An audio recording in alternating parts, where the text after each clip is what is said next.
देश में नई सरकार बनाने के लिए चल रहे लोकसभा चुनाव के लिए आज चौथे तबके के वोट डाले गए। 7 चरणों में होने वाले लोकसभा चुनाव 2024 के चौथे चरण में 13 मई को 10 राज्यों की 96 सीटों पर वोटिंग कराई गई। इस चरण में 1717 उम्मीदवार चुनावी मैदान में किस्मत आजमा रहे हैं। इनमें 5 केंद्रीय मंत्री, एक पूर्व मुख्यमंत्री, 2 क्रिकेटर और एक अभिनेता भी शामिल हैं। लोकसभा चुनाव के चौथे चरण में आंध्र प्रदेश की सभी 25 सीटों पर मतदान हुआ। वहीं उत्तर प्रदेश की 13 सीटों पर वोटिंग कराई गई। इसी तरह तेलंगाना की 17, महाराष्ट्र की 11, एमपी की 8, पश्चिम बंगाल की 8, बिहार की 5, झारखंड और ओडिशा की 4 और जम्मू कश्मीर की 1 सीट पर मतदान हुआ। इस मतदान में 10 राज्यों में शाम 5 बजे तक 62.31% वोटिंग हुआ। ये आंकड़े आगे भी बढ़ सकते हैं। लोकतंत्र के उत्सव में शामिल होने के लिए लोगों में भारी उत्साह देखा गया। उत्तर प्रदेश के कानपुर देहात में वोटिंग प्रक्रिया कराई गई, जहां रसूलाबाद के मनोहरपुर में वोट देने के लिए 4 पाई से विकलांग बुजुर्ग महिला वोट करने पहुंची। इस बुजुर्ग महिला ने कहा कि देश को मजबूत करने के लिए मतदान बेहद जरूरी है। वहीं पहली बार मतदान कर रहे मतदाता अभिषेक शुक्ला ने भी सरकार से नौकरी और अच्छी शिक्षा की उम्मीद लगाई, जिससे बेरोजगारी दूर हो और रोजगारी मिले। उत्तर प्रदेश के अमेठी में मुख्यमंत्री योगी आदित्यनाथ ने भाजपा प्रत्याशी और कैबिनेट मंत्री स्मृति जुबिन ईरानी के समर्थन में वोट मांगे। उत्तर प्रदेश की अमेठी सीट पिछले कई दिनों से चर्चा का केंद्र बनी हुई है। यहाँ केंद्रीय मंत्री स्मृति जुबिन ईरानी चुनाव लड़ रही हैं। उत्तर प्रदेश के मुख्यमंत्री योगी आदित्यनाथ ने स्मृति जुबिन ईरानी के समर्थन में जनता से आशीर्वाद मांगा। अमेठी संसदीय क्षेत्र गौरीगंज जिला मुख्यालय पर उत्तर प्रदेश के मुख्यमंत्री योगी आदित्यनाथ की विशाल जनसभा का आयोजन किया गया। इस जनसभा को संबोधित करते हुए उत्तर प्रदेश के स्वास्थ्य मंत्री राजा मनकेश्वर शरण सिंह ने स्मृति जुबिन ईरानी के पक्ष में सभी को वोट करने की अपील की। वहीं योगी आदित्यनाथ मुख्यमंत्री उत्तर प्रदेश ने कहा कि कांग्रेस की सरकार बनी तो अल्पसंख्यकों के रुचिकर खान पान के अनुसार की स्वतंत्रता होगी। उन्होंने कहा कि इन लोगों का कहना है कि भारत के अंदर राम मंदिर का निर्माण नहीं होना चाहिए था। ऐसे में योगी आदित्यनाथ ने भारतीय जनता पार्टी को ही वोट करने की अपील की। कांग्रेस के मंसूबे पूरे होंगे क्या? बहन और भाइयों, इस पाप में हम भागीदार नहीं बन सकते। अरे पहले तो 500 वर्षों का इंतजार समाप्त होकर के अयोध्या में रामलला विराजमान हुई। अयोध्या में राम मंदिर में कितने रोड़े इन्होंने अटकाए। इनके बुद्धिदाता क्या कहते हैं? भारत के अंदर राम मंदिर का निर्माण नहीं होना चाहिए। समाजवादी पार्टी इनकी जो सहयोगी दल है वो क्या कहती है कि राम मंदिर बेकार बना। इन्होंने पहले राम के अस्तित्व पर प्रश्न खड़ा किए, फिर इन लोगों ने भारत के राम भक्तों पर गोलियां चलवाई, आतंकवादियों पर दायर मुकदमों को वापस लेने का कुत्सित प्रयास किया और अब कहते हैं राम मंदिर के बनने पर ही प्रश्न खड़ा करते हैं। लेकिन बहनों और भाइयों, राम मंदिर का निर्माण हुआ है। आप सबको गौरव की अनुभूति भी आप अपनी पीढ़ी को बता पाएंगे कि हमने राम मंदिर को बनते देखा है। अमेठी से चुनाव लड़ रही स्मृति जुबिन ईरानी ने इस मौके पर कहा कि ये कैसा रिश्ता है उन लोगों को जो गरीबों के ना हुए, गरीब को खुले में शौच जाने को मजबूर कर और गरीब के घर पर छत भी नहीं है, जो वायनाड के नहीं हुए, वो यहाँ के लोगों के लिए क्या ही कर लेंगे। मौसम विभाग के अनुमान के अनुसार गुजरात के कई शहर जिलों में आज तेज हवाओं के साथ बारिश दर्ज की गई है। गुजरात के बोटाद में आज मौसम में अचानक बदलाव देखने मिला और तेज हवाओं के साथ यहां धुआंधार बरसात टूट पड़ी। धुआंधार बरसात के साथ साथ यहां ओले भी बरसे हैं। मई के गर्मी के महीने में तेज हवाओं के साथ बारिश और ओले गिरने की घटना से लोग भी हैरत में पड़ गए। बिजली के कड़ाकों के साथ जमकर बरसी बारिश से चक्रवात जैसा माहौल देखने मिला। बरवाड़ा शहर समेत के समूचे तालुका में भी बरसात दर्ज की गई है।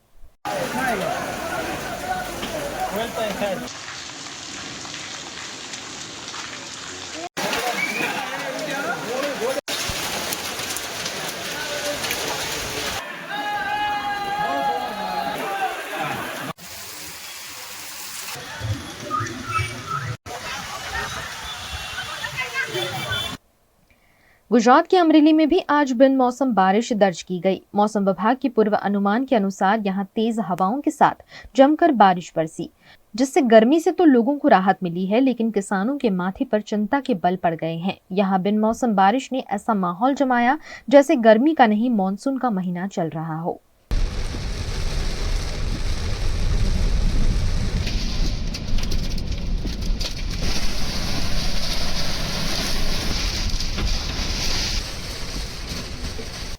गुजरात के भावनगर में भी मौसम विभाग का अनुमान सच होता हुआ देखने मिला।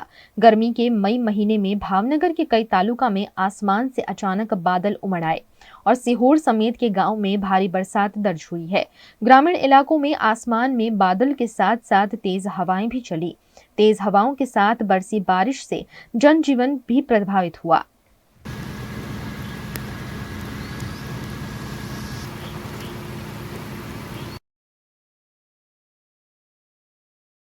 गुजरात के अरवली जिले में भी बिन मौसम बारिश के साथ ओले पड़े हैं। अरवली के शामड़ाजी से बरसात की शुरुआत हुई। रतनपुर चेक पोस्ट, लुसड़िया, भेटाली समेत के इलाकों में ओलों के साथ बारिश बरसी है।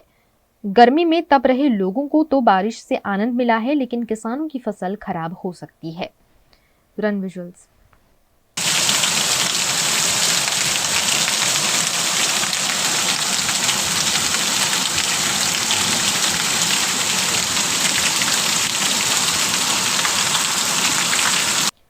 गुजरात के दाहोद में भी बिन मौसम बारिश का साम्राज्य देखा गया। मौसम विभाग ने 7 दिनों तक बिन मौसम बारिश का अनुमान जताया है, जिसके तहत यहां भी बारिश दर्ज हुई है।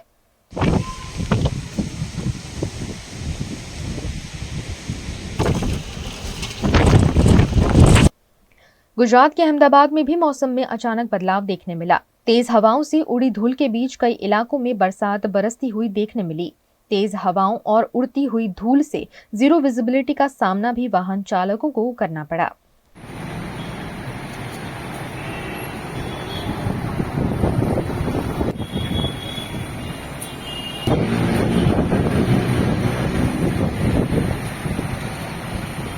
पाटन जिले में भी मौसम विभाग के अनुमान के तहत बिन मौसम बारिश बरसी। जिले के सभी हारिज, राधनपुर, पाटन समेत कई इलाकों में बारिश दर्ज हुई। कई जगह ओले भी पड़े। बिन मौसम बारिश से किसान चिंतित है और उन्हें फसल बर्बाद होने का डर सता रहा है।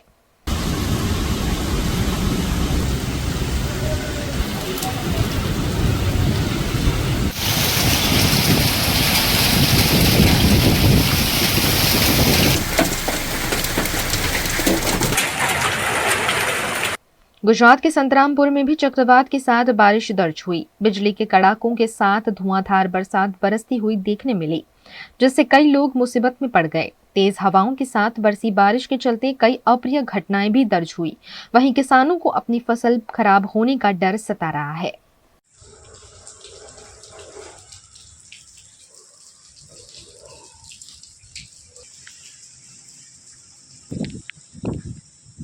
गुजरात के प्रसिद्ध तीर्थ धाम अंबाजी में फिलहाल नवीनीकरण की प्रक्रिया जारी है। गुजरात का प्रसिद्ध तीर्थधाम अंबाजी शक्तिपीठ में शामिल है। यहाँ रोजाना दर्शन के लिए सैकड़ों भक्त पहुंचते हैं। फिलहाल गब्बर पर्वत पर कई विकास लक्षी कार्य कार्यरत है। ऐसे में गब्बर पर्वत चढ़ने और उतरने के लिए एक ही और की सीढ़ियों को जारी रखा गया है। एक और की सीढ़ियां श्रद्धालुओं की आवाजाही के लिए बंद किया गया है।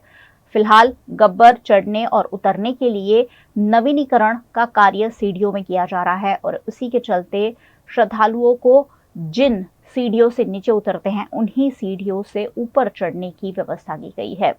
यात्रियों को असुविधा के लिए मंदिर ट्रस्ट ने सहयोग की अपील भी की है।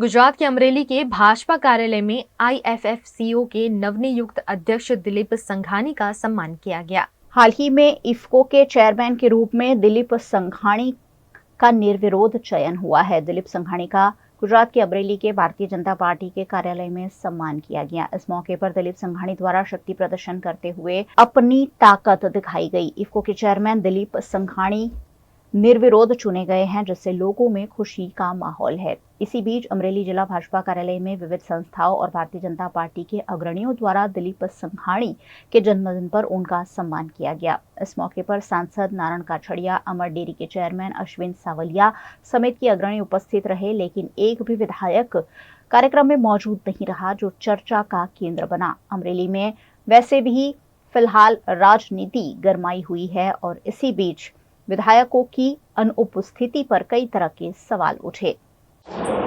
2 દિવસ પહેલા દુનિયાની સૌથી શ્રેષ્ઠ કોઓપરેટિવ સંસ્થા એટલે કે ઇફકો ખેડૂતોની સંસ્થાની ચૂંટણી છેલ્લા 2 મહિનાથી પ્રક્રિયાઓ ચાલુ હતી।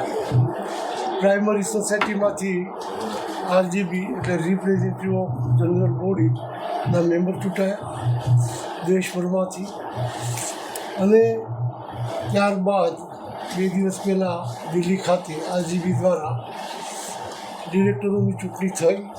કુલ 21ના બોર્ડમાંથી એક મહિલા અનામત, 8 રાજ્ય કક્ષાની સોસાયટી અને 12 પ્રાઇમરી સોસાયટીના ડિરેક્ટર્સ ચૂંટાય। એ સિસ્ટમમાં 14 જેટલા બેનરી હતા। 7ની ચૂંટણી હતી। એ ચૂંટણી થયા પછી બીજા દિવસે તેમની ચૂંટણી થઈ।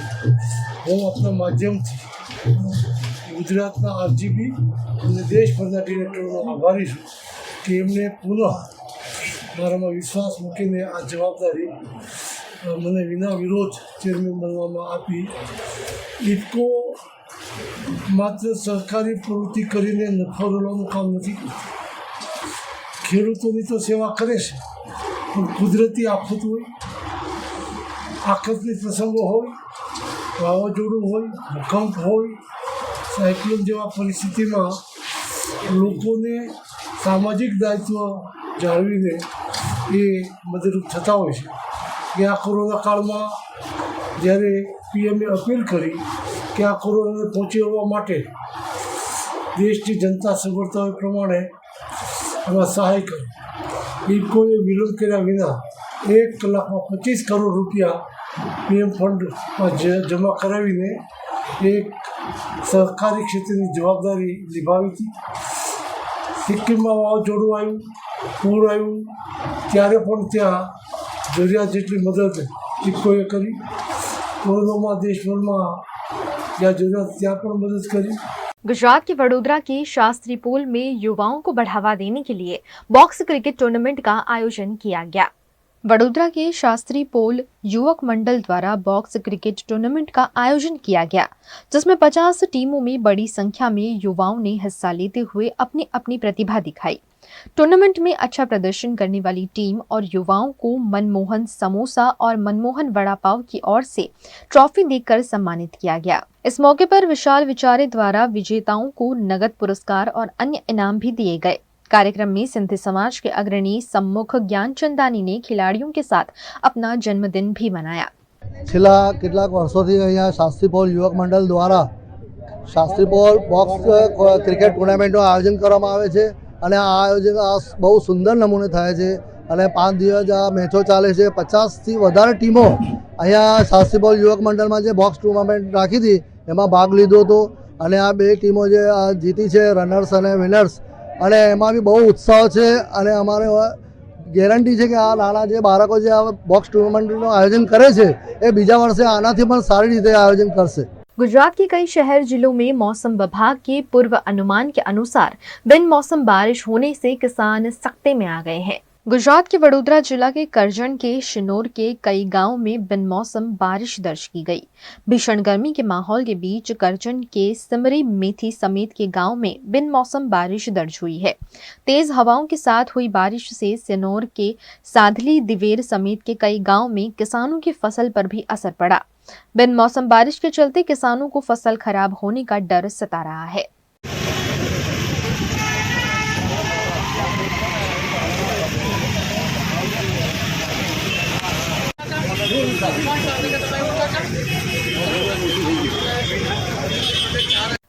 पानी की किल्लत से जूझते वडोदरा शहर के लोगों की अब जल्द ही सुचारू जल आपूर्ति संभव हो पाएगी।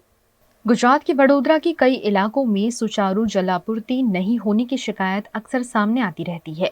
ऐसे में कॉरपोरेशन द्वारा निमेटा में 50 MLD क्षमता का वाटर ट्रीटमेंट प्लांट बनाने और आजवा से निमेटा तक 1524 किलोमीटर की नई पाइपलाइन डालने का काम O&M कंपनी के contractor Velji Ratna Sorathiya infra private limited को दिया गया है। इस मामले वर्क ऑर्डर के तहत जल्द से जल्द कार्यवाही पूरी करने के आदेश भी दिए गए हैं। इस कार्य में करीब 50% काम पूरा हो गया है, जबकि बाकी काम दिसंबर 2024 तक पूरा होने की संभावना वेलजी सोरठिया की O&M कंपनी के सुपरवाइजर ज्योति पटेल ने जताई है। આ પ્રોજેક્ટ ફિલ્ટર પ્લાન્ટ બનાવીએ છીએ 4 નંબર, જે કોર્પોરેશનમાં 3 તો જૂના હતા જ અને એક આ ચોથો બનાવીએ છીએ. અને 19 એમ તો 24માં ચાલુ 23માં જ ચાલુ કર્યું આપણે, ડિસેમ્બર 22 એટલે એમ.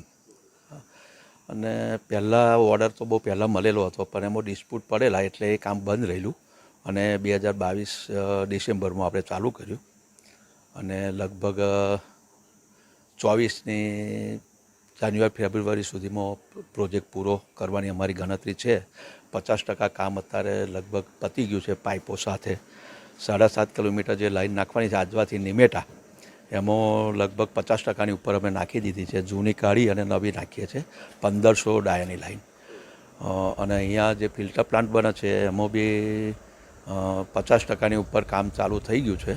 અને લગભગ 80 થી 85 માણસો કામ કરી રહ્યા છે, લેબર કરિયા બધા સાથે. 50 MLDનો પ્લાન્ટ છે. એમ તો અત્યારે 18 મહિનામાં પૂરો કરવાનો હતો અને થઈ જશે. જે પહેલા જે પેમેન્ટ નક્કી કરવામાં આવ્યું એ જ પેમેન્ટમાં કે બીજું વધારાનું ઉમેર્યું છે? થોડું કોઈ પેમેન્ટનું ઉમેર્યું નથી. જે ટેન્ડર જે પ્રમાણે જે ભાવે નક્કી થયું હતું એ જ ભાવે અત્યારે 68 કરોડનું કામ છે.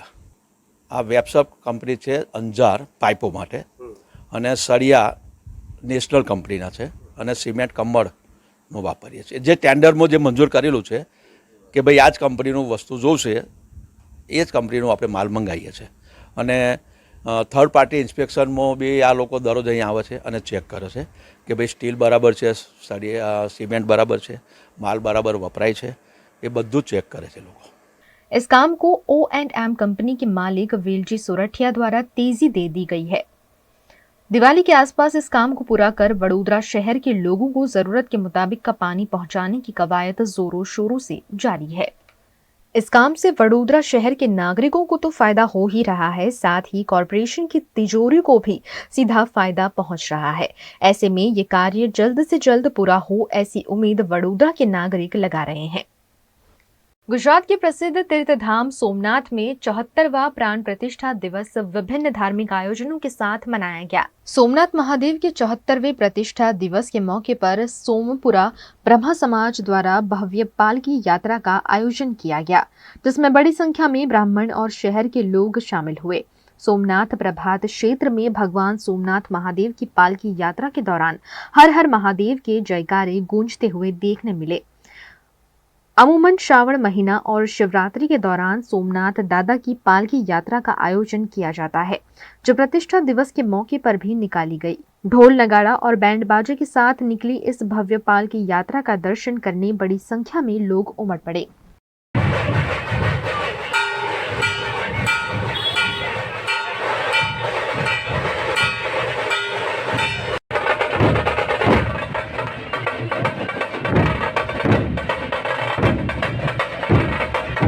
આજ રોજ વૈશાખ શુક્લ પંચમી 74મો દેવાધિદેવ મહાદેવનો પ્રતિષ્ઠા મહોત્સવ છે. આજથી 74 વર્ષ પહેલાં ડૉક્ટર રાજેન્દ્ર પ્રસાદજીએ અહીંયા સોમનાથજીની પ્રાણ પ્રતિષ્ઠાનો ઉત્સવ કરેલો. આજે એમને 74મો પાટોત્સવ છે. આ નિમિત્તે શ્રી સોમપુરા બ્રાહ્મણ સમાજ પારંપરિક પાલકી યાત્રાનું આયોજન કરે છે. અને આજે પણ વૈશાખ શુક્લ પંચમી 12 મે 2024 આ આયોજન પાલખીનું કરેલ છે. અને સોમનાથ દાદા નગરચર્યામાં નીકળશે. અત્યારે બસ પ્રારંભ થવા જઈ રહ્યો છે. સોમપુરા બ્રાહ્મણ સમાજને આ લાભો મળ્યો છે. સમગ્ર વેરાવળ પાટણના જ્ઞાતિજનોના આગેવાનો, જ્ઞાતિજનો સમસ્ત હિન્દુ પરિવાર સનાતન ધર્મના સનાતનીઓ આ પાલકી યાત્રામાં જોડાશે. સોમનાથ મંદિરનો 74મો પ્રાણ પ્રતિષ્ઠા મહોત્સવ આજે ઉજવવામાં આવ્યો, જેમાં સવારે સરદાર વલ્લભભાઈ પટેલને પુષ્પાંજલિ અર્પણ કરવામાં આવ્યું. ત્યારબાદ ધ્વજા પૂજા કરવામાં આવી અને 9:46 મહાપૂજા કરવામાં આવી. એના પછી સાંજે દીપમાળા અને વિશેષ શૃંગાર રાખવામાં આવેલું છે. 11 મે 1951ના રોજ ભારત દેશના પ્રથમ રાષ્ટ્રપતિ ડૉક્ટર રાજેન્દ્ર પ્રસાદ દ્વારા સોમનાથ મંદિરે આવીને સોમનાથ મંદિરે પ્રાણ પ્રતિષ્ઠામાં ભાગ લેવામાં આવેલો હતો.